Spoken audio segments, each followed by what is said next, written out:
जम्मू काश्मीरमधील पहलगाम येथे काही दिवसांपूर्वी दहशतवादी हल्ला झाला. त्या हल्ल्यामध्ये भारतीय पर्यटक बरेचसे मृत्युमुखी पडले आणि बरेच जखमी आहेत.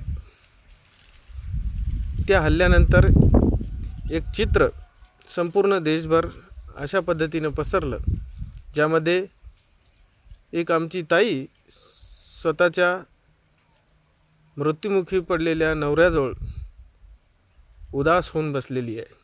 आणि ते बोलकं चित्र एका भारतीय सैनिकाच्या जिव्हारी लागलं आणि त्यानंतर त्या भारतीय सैनिकाच्या मनामध्ये उमटलेल्या भावना मला सुचलेल्या या कवितेमधून तुमच्यासमोर मांडत आहे. माझं नाव नितीन कदम. कविता अशी आहे. तुझ्या कपाळावरच्या मोडल्या गेलेल्या कुंकवाची शपथ घेतो ताई. तुझ्या कपाळावरच्या मोडल्या गेलेल्या कुंकवाची शपथ घेतो ताई.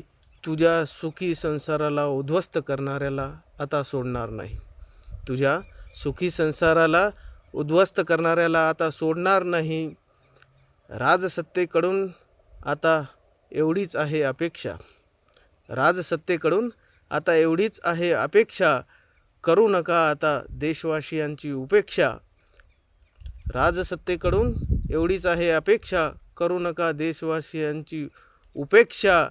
पुढे उचललेलं पाऊल आता मागं घ्यायचं नाही. पुढे उचललेलं पाऊल आता मागं घ्यायचं नाही. आणि जगाच्या नकाशावर पाकिस्तानचं नामोनिशाण ठेवायचं नाही. जगाच्या नकाशावर पाकिस्तानचं नामोनिशाण ठेवायचं नाही. धन्यवाद.